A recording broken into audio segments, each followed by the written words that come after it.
오늘 주주총회를 앞두고 IR을 하게 되었습니다. 참석해 주신 모든 분들께 감사를 드립니다. 먼저 회사의 전반적인 내용을 설명을 드리고 구체적인 개발 과제에 대해서 말씀을 드리겠습니다. 브릿지바이오는 현재 한국과 미국 거점으로 두 나라에서 운영이 되고 있습니다.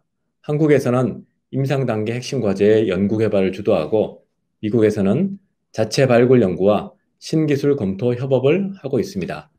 현재 한국에서는 기업 전반적인 사업 전략 수립과 관리, 그리고 한국 및 아시아 신기술 검토 및 협업을 하고 있고, 미국에서는 BDC를 중심으로 자체 발굴 과제를 운영을 하고 있으며 미국 및 유럽 신기술 검토를 하고 있습니다.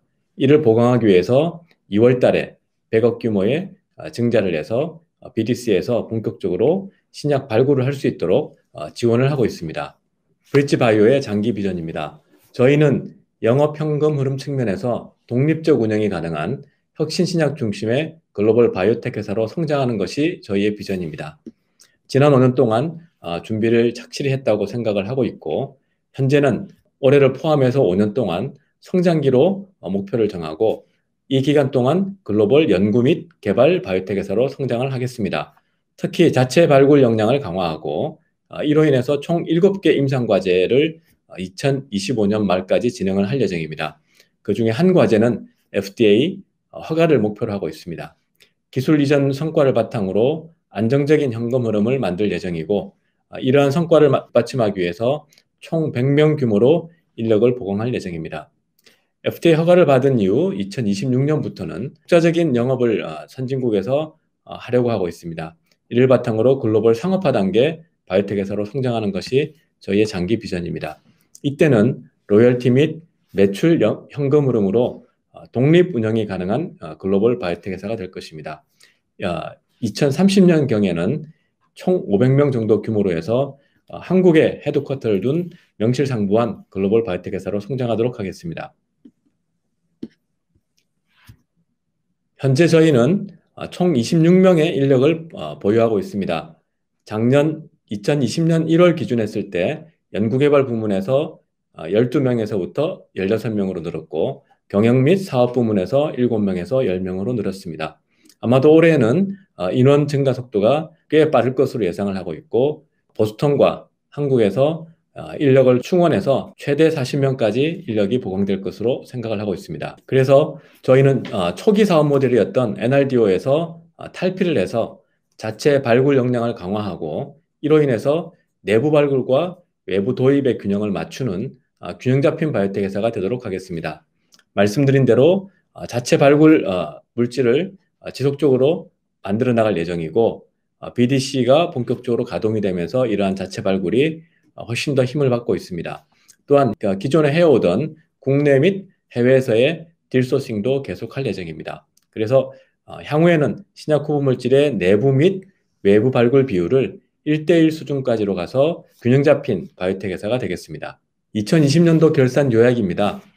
2020년 말 기준 579억의 현금성 자산을 보유하고 있습니다. 거의 대부분의 현금성 자산은 정기예금이나 환매 조건부 채권 등 안정성이 높은 자산을 중심으로 운영을 하고 있습니다. 연간 영업비용, 연구개발비를 포함한 영업비용이 250억 이하 수준인 것을 고려할 때 현재 현금 자산으로 2023년 하반기까지 안정적으로 회사를 꾸려나갈 수 있습니다. 재무상태표를 보시면 자산 부문에서 총 635억 중 유동성 자산이 603억입니다. 그리고 부채와 자본 항목 중에서 보면 거의 대부분이 자본으로 형성이 되어 있습니다. 매출 측면에서 보시면 2019년 대비 목표했던 BI의 임상 이상이 진행되지 않음으로 인해서 현금 자산이 일부 줄었습니다. 그리고 매출도 당초 대비 많이 줄어서 아쉬움이 있습니다. 그러니까 판관비가 185억, 그래서 연결 기준 당기 순이익이 192억입니다.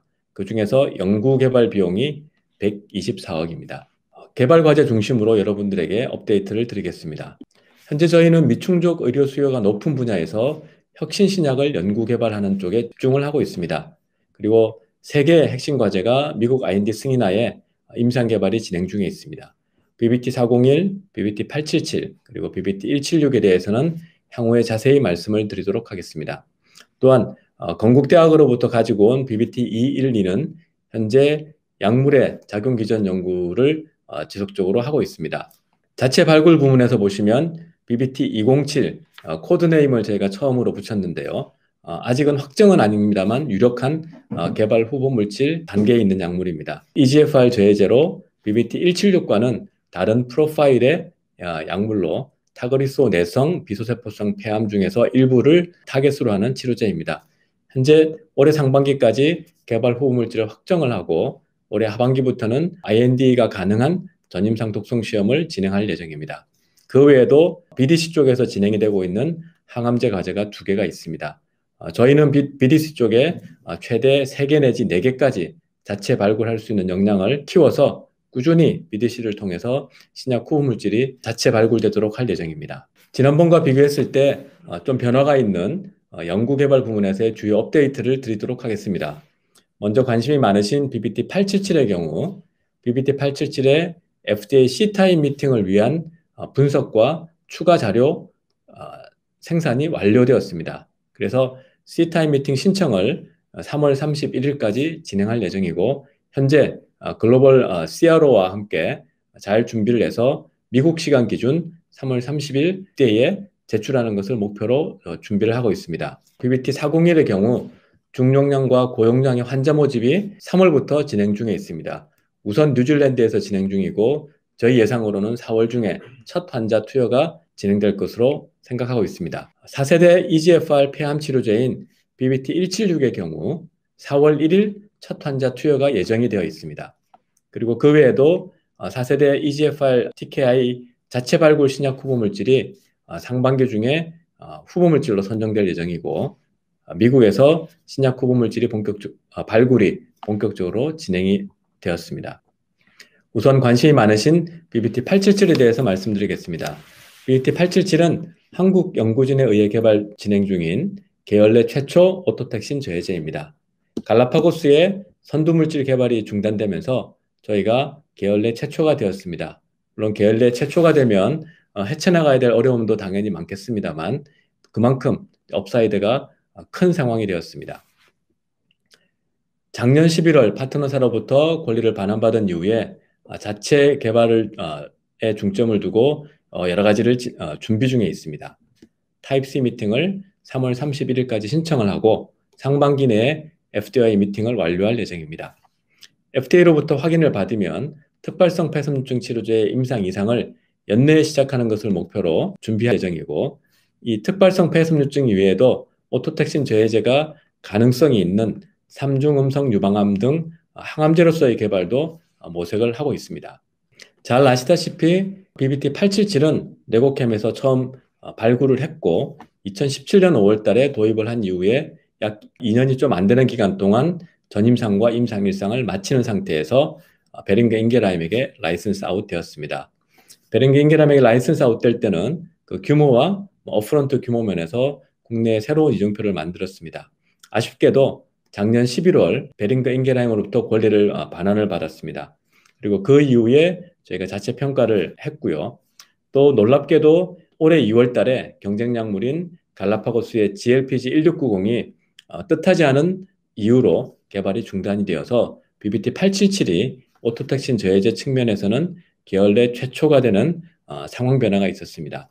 저희는 파트너사로부터 권리를 반환받은 이후 파트너사의 데이터 자체 분석 그리고 저희 내부적인 실험 결과들을 통해서 위양성임을 과학적으로 입증했다고 생각을 하고 있습니다. 그리고 FDA 미팅을 현재 추진 중에 있습니다. 이 부분은 지난번에 말씀드렸습니다만 간단히 설명을 드리면 이 반환되기 전까지 임상 이상 준비를 위한 모든 준비 사항들이 완벽하게 진행이 되고 있었습니다. 아쉽게도 파트너사의 해성 분석에서 레드 플래그가 떠서 권리가 반환되었습니다만 저희는 이 해성 분석의 양성 시그널이 위양성일 거다라는 생각을 가지고 다양한 실험들을 했습니다. 이 파트너사는 갈라파고스가 임상 3상이 잘 진행되고 있는 상황이었기 때문에 이 해성 분석으로 인해서 발암성 장기 독성을 할 경우에 발매 시기가 상당히 늦어진다라고 생각을 해서 저에게 반환을 했었습니다. 먼저 저희가 내부적으로 했던 실험 여러 가지 중에 한 가지인데요. 우선 이 실험은 인비트로 터널 어세이라는 것입니다. 이 인비트로 터널 어세이는 이 흑광도를 450 나노미터의 흑광도를 측정함으로써 만약에 DNA가 깨지게 되면 이 흑광도가 이제 올라가게 되어 있습니다. 우선 저희가 컨트롤로 사용했던 몇 가지 약물들을 보시면 이 세포 사멸 유도로 인해서 DNA가 깨지는 이 과산화 수소의 경우 약물을 처리를 하면 이렇게 흑광도가 올라갑니다. 거기에다가 저희가 세포 사멸을 억제하는 이 세포 사멸 저해제를 처리를 하면 이 약물은 DNA가 깨지는 그 메커니즘이 세포 사멸로 인한 것이기 때문에 다시 신호가 이렇게 줄어듭니다. 거기에 비해서 DNA에 직접 손상을 가해서 DNA를 깨는 약물들이 몇 가지가 잘 알려져 있습니다. 에틸 메탄 설포네이트와 에토포사이드라는 약물인데요. 여기서 보시면 약물을 처리를 하면 이 흑광도가 올라갑니다. 즉 DNA가 깨진다는 것을 알 수가 있습니다. 여기에 세포사멸 억제를 하는 약물을 추가로 넣어주더라도 이 약물들은 세포사멸을 통해서 DNA가 깨지는 게 아니고 직접적으로 DNA에 손상을 주기 때문에 세포사멸 억제제에 영향을 전혀 받지 않고 있습니다. 에토포사이드도 동일하게 약물을 처리를 하면 에토포사이드를 처리를 하면 흑광도가 올라가고 이 세포사멸 억제제를 처리를 한다고 해도 이것이 줄어들지 않는 패턴을 보여주고 있습니다. 즉 저희 약물이 세포사멸로 인해서 이 흑광도가 올라간다면 세포사멸 억제제를 줌으로써 그 흑광도가 줄어들게 될 것이고 만일 저희 약물이 직접적으로 DNA 손상을 준다고 하면 올라간 흑광도가 세포사멸 억제제로 인해서 줄어들지 않는 패턴을 보여줄 것입니다. 이쪽이 BBT877의 실험 결과인데요. 농도를 0에서부터 100 마이크로그램 per ml로까지 쭉 올려보면 보시는 바와 같이 BBT877을 처리했을 때 흡광도가 올라갑니다. 그리고 거기에 세포사멸 억제제를 치면 이게 줄어드는 패턴을 모든 농도에서 명확하게 보실 수 있을 것입니다. 즉 저희 약물은 DNA에 직접 손상을 가하는 약물이 아니고 세포사멸을 고농도에서 유도함으로써 이 DNA를 간접적으로 깨는 약물이라는 것을 이 실험에서 명확하게 보실 수 있습니다. 외부에 또 실험을 맡겨서 확인을 해보았습니다. 이 실험은 미국 보스턴에 있는 MB 바이오사이언스라는 인비트로 해성 분석을 전문적으로 하는 업체에 맡긴 실험입니다. 다시 여기서 보시다시피 직접적으로 DNA 손상을 줌으로 인해서 DNA를 깨는 에틸 메탄 설포네이트를 주는 경우 그 흡광도의 정도가 어마어마한 수준으로 올라가고 이 세포사멸 저해제를 처리를 하는 경우 살짝 줄기는 하지만 거의 대부분의 흡광도 증가가 유지되는 것을 보실 수 있습니다. 이에 비해서 BBT877을 처리를 하면 약물을 처리하지 않은 즉 0농도로 했을 때는 약 2가 살짝 못 미치는 정도 돼 있다가 세포사멸 저해제를 처리하면 살짝 주는 것을 보실 수 있습니다. 그리고 이 농도에서 약물 처리에 의한 흡광도가 증가하게 되는데 그 증가하는 정도도 모두 세포사멸 저해제를 처리를 하면 다시 다 원상대로 돌아오는 것을 보실 수 있습니다. 즉 저희 약물은 이 다른 종류의 실험에서도 직접적으로 DNA에 손상을 가하는 약물이 아니고 그 세포사멸 억제 메커니즘을 통해서 간접적으로 DNA에 데미지를 줌으로써 이 흑광도를 높이는 약물이라는 것을 다시 한번 확인을 할 수가 있습니다. 그래서 저희는 내부 실험과 외부 실험을 통해서 BBT877은 직접적으로 유전자, 즉 DNA에 영향을 주는 약물이 아님을 증명할 수 있었습니다. 이러한 결과를 바탕으로 저희는 FDA에 C타입 미팅을 신청을 할 예정입니다. 아마 2, 3일 내에 신청이 완료될 것이고요. 저희가 예상하는 시나리오가 여러 가지가 있습니다만 현재까지 FDA의 가이드라인을 근거로 해서 제가 실험 결과를 놓고 볼 때 OK를 한다면 저희는 바로 임상 이상 준비를 본격적으로 해서 연내에 자체 임상 이상을 개시할 예정입니다. 또한 약간 보수적으로 봐서 데이터를 상당 부분 바이인을 하지만 이게 약간의 우려가 있다라고 생각을 하면 저희는 일반적으로 장기 발암성 독성 시험은 임상 3상과 함께 진행을 하는데 이 경우에는 임상 2상과 함께 진행을 하겠다라고 FDA에 제시를 할 예정입니다. 저희는 플랜 A와 플랜 B가 아주 높은 확률로 예상을 하고 있고 이 두 가지의 경우 모두 올해 내에 임상 2상을 시작하는 것을 예상을 하고 있습니다. 저희가 이렇게 높은 수준으로 이 임상 이상을 할 수 있다라고 예상을 하는 이유는 거듭 말씀드립니다만 FDA 가이드런스에서 이미 커밋러스의 해석을 굉장히 조심스럽게 해야 되고 그 조심스럽게 하는 방법으로서 어떤 메커니즘으로 DNA가 깨지는지를 자세히 보라고 제시되었고 그 제시된 가이드라인에 따라서 저희가 실험을 했고 그 결과 직접적으로 DNA를 깨는 게 아니고 간접적으로 세포 사멸에 의해서 DNA 분자로가 일어나는 메커니즘이라는 걸 확인을 했기 때문입니다. 또한 이번 2월 달에 갑작스레 GLPG1690의 임상이 중단된 것으로 인해서 많은 분들이 이 오토택신의 이 클래스 이펙트가 아닌가라는 그런 우려를 하고 있습니다.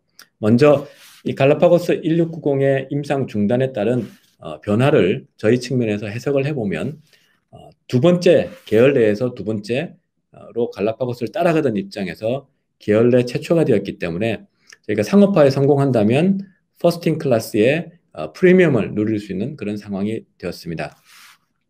또한 전 파트너사에서 개발 기간이 지연됨에 따라서 갈라파고스와의 그 허가 격차가 굉장히 벌어질 거라고 생각을 하고 결과적으로 저희 쪽에 돌려줬었는데 이 갈라파고스 약물이 임상 중단함에 따라서 저희가 퍼스트 클래스가 되고 너무 시간에 쫓기지 않고 개발해도 되는 시간적인 여유를 확보할 수 있었습니다. 또한 임상 단계의 경쟁 물질이 현재는 블레이드라는 미국 바이오텍 회사의 약물이 임상 1상 단계에 있기 때문에 저희는 내부적으로 충분히 퍼스트 클래스의 지위를 유지하면서 임상 개발을 할 수 있다라고 생각을 하고 있습니다. 이 GLP-160이 중단되면서 이 독성이 이 클래스 이펙트가 아니냐라는 그런 우려를 하고 있는데 먼저 갈라파고스의 어닝스 콜 2월 19일에 있었던 어닝 콜에서 보면 그 회사에서는 이 오토택신 기전에 의한 독성이 아닌 것으로 추정을 하고 있습니다. 구체적으로 그 독성이라고 하는 것은 다른 독성은 전혀 없고 환자가 6개월에서 9개월까지 치료를 받던 중에 acute exacerbation, 즉 급성 악화로 인해서 IPF가 갑자기 진행이 되어서 사망에 이르는 경우가 용량 의존적으로 조금 늘었습니다.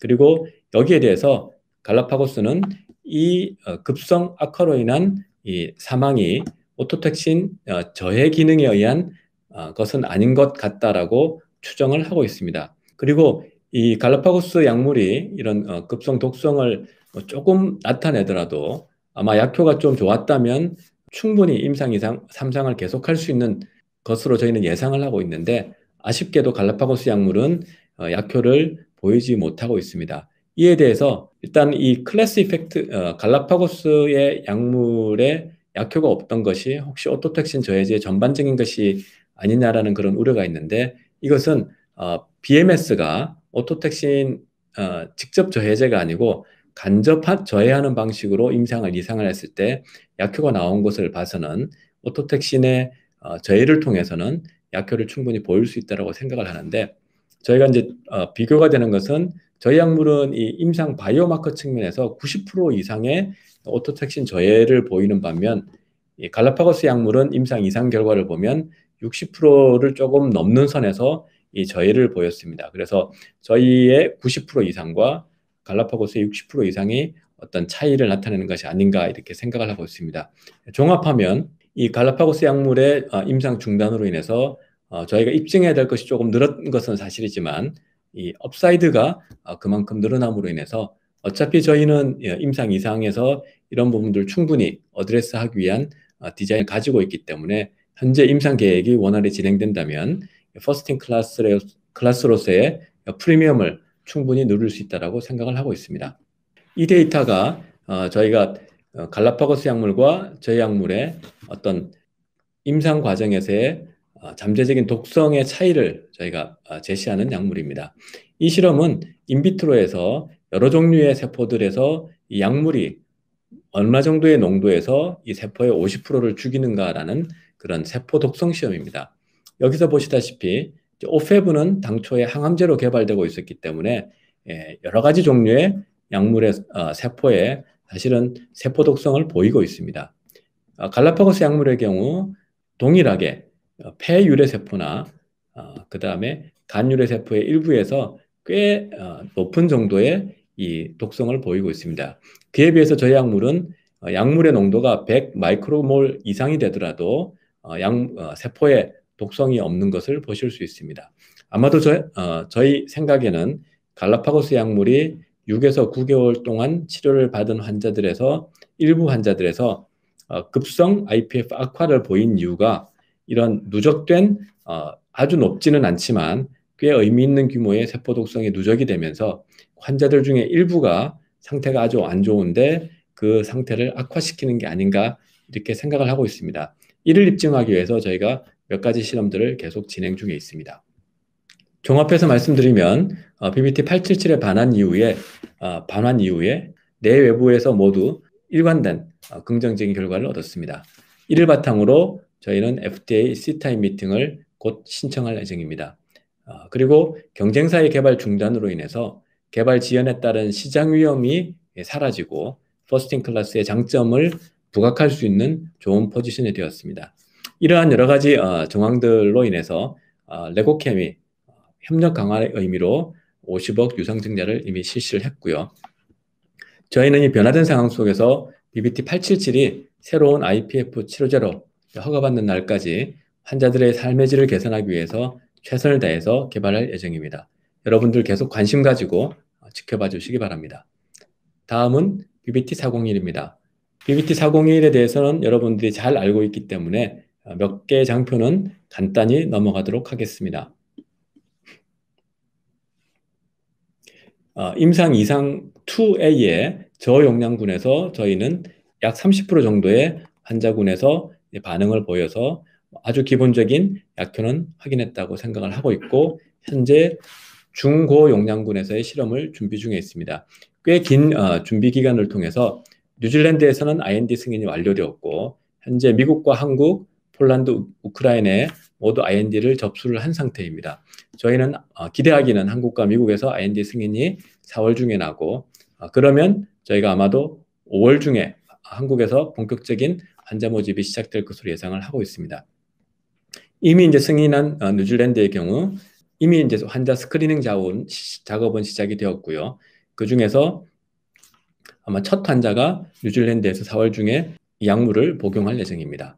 저희 이 약물 같은 경우는 성분은 똑같습니다만 최근에 대장 도달률을 획기적으로 개선한 신규 제형입니다. 그래서 기존 제형이 대장 말달까지의 도달률이 상당히 낮은 것에 비해서 저희 신규 제형은 굉장히 높은 수준으로 도달률을 높였기 때문에 이 중고 용량에서 좋은 약효를 기대하고 있습니다. 다음은 BBT-176입니다.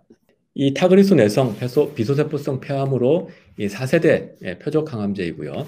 현재 2주 전부터 환자 스크리닝이 시작되었고 저희는 4월 1일 한국에서 첫 환자 투여가 될 것으로 예상을 하고 있습니다.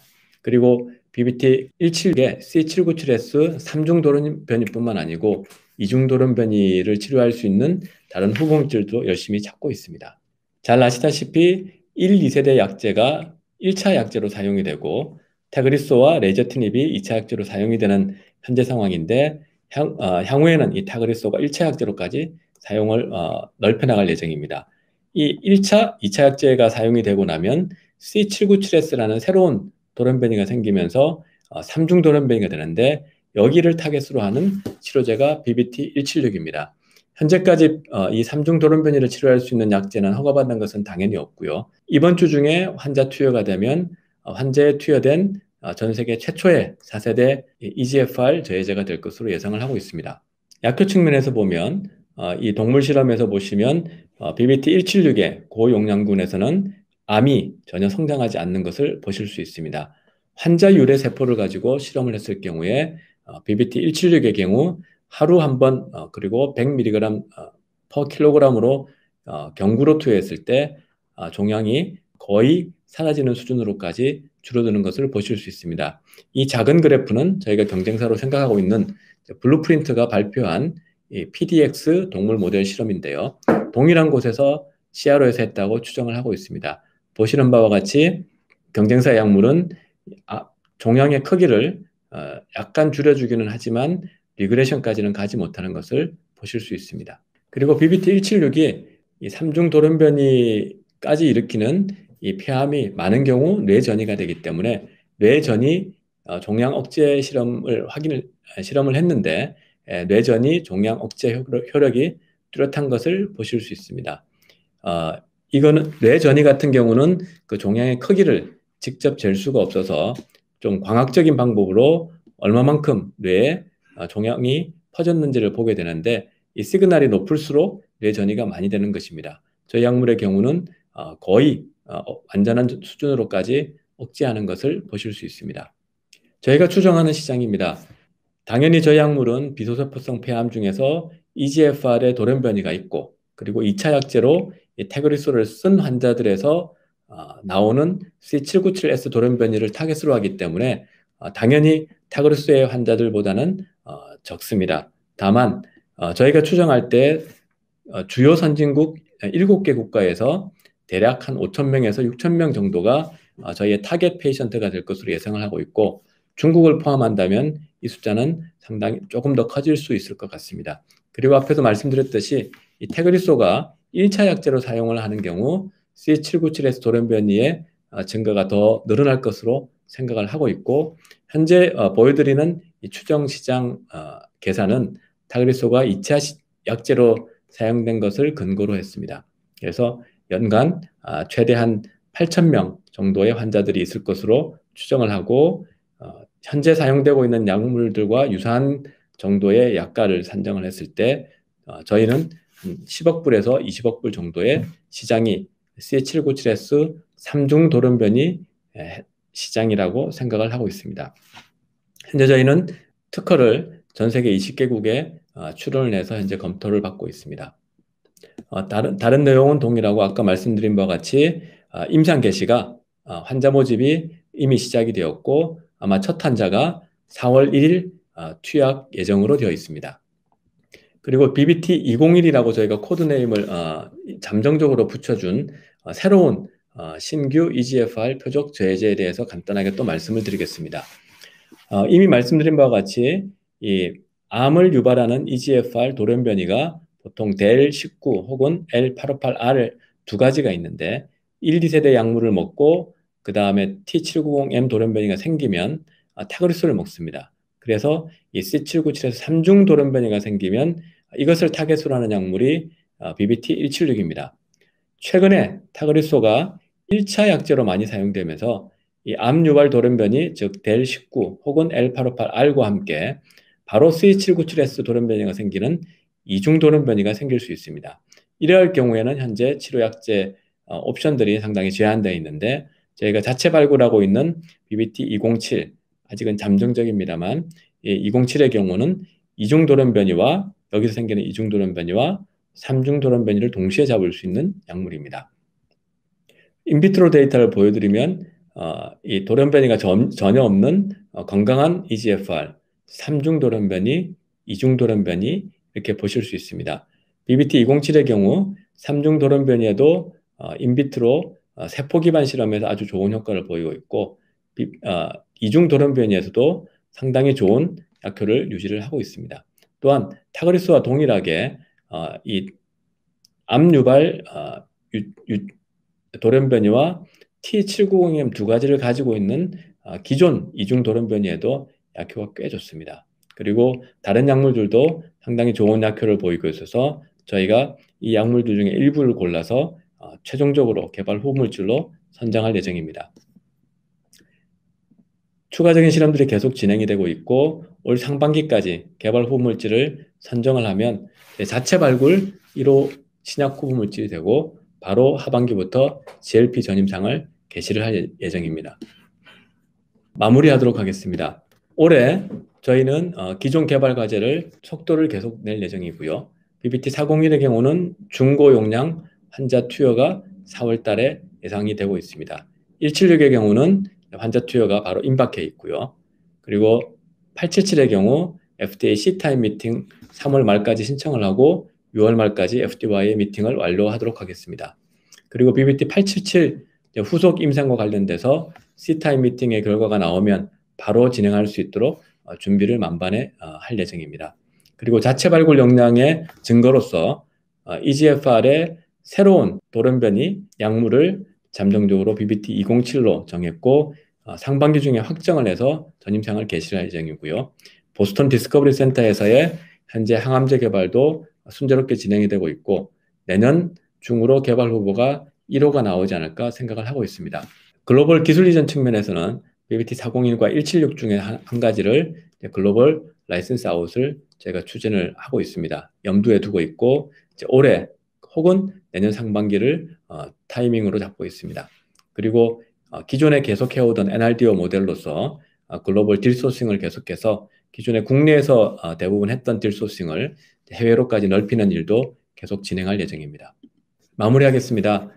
올해는 브릿지 바이오세라피틱스의 성장기 1차년도입니다. 첫 자체 발굴 개발 후물질인 개선된 4세대 EGFR 저해제의 전임상 돌입을 염두에 두고 있고요. BBT877의 상황 변화와 그리고 자체적인 이슈들을 FDA 타입C 미팅을 통해서 해결을 하고 계열 내 최초의 약물로서 개발이 잘 진행되도록 하겠습니다. 또한 401과 176의 임상을 순조롭게 진행을 해서 이제 올해 추가적인 기술 이전을 여러분들에게 보여드리도록 하겠습니다. 이상으로 발표를 마치고요. 여러 가지 말씀을 드렸는데 저희는 BBT 401, 176, 877 세 가지 약물이 임상 단계에 들어가 있는 파이프라인을 갖춘 회사입니다. 이 약물들의 진전을 여러분들 계속 관심 있게 봐주시고 또한 자체 발굴을 통해서 나오는 BBT 207과 그리고 BDC에서의 발굴 과제들도 주의 깊게 봐주셔서 브릿지 바이오가 초기 단계 NRDO 모델에서 점진적으로 진화를 해서 종합적인 신약 연구 및 개발 회사로 커가는 것을 지켜봐 주시길 바랍니다. 여러분 감사합니다.